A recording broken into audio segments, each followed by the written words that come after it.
প্রিয় শিক্ষার্থীরা, সবাইকে শুভেচ্ছা। আজকে আমরা আলোচনা করব 4.2 এর একটি অঙ্ক। তো প্রথমে আমরা প্রশ্নটা একটু দেখে নেই। এখানে আছে 3 log 2 plus 2 log 3 plus log 5 equal to আমরা দেখাবো log 360।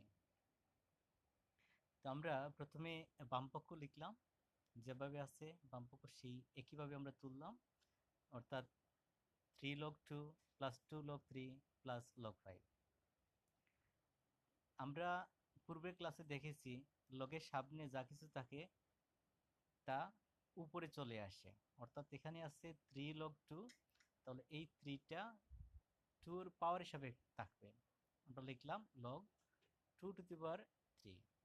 ঠিক একইভাবে এই অংশে আসবে 2 log 3, আমরা লিখব log 3 টু দি পাওয়ার 2। আর এখানে log 5 সিঙ্গেল আছে, সিঙ্গেলে বসাবো।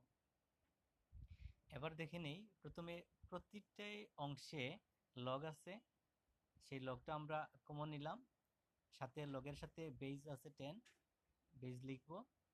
আমরা জানি লগ কমন নিলে যদি যোগচিহ্ন থাকে তাহলে সেটা গুণ হবে, তাহলে লেখা যায় 2 কিউব ইন্টু 3 স্কোয়ার ইন্টু 5। তাহলে 2 কিউব সমান 8, 3 স্কোয়ার সমান 9, আর ইন্টু 5 আছে, 5 লিখলাম। এবার এখানে প্রতিটা অংশ গুণ,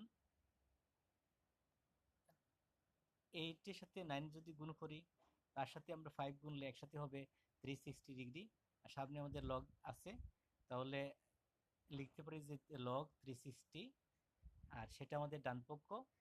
তো আশা করি তোমরা সবাই বুঝতে পারছো। ধন্যবাদ সবাইকে।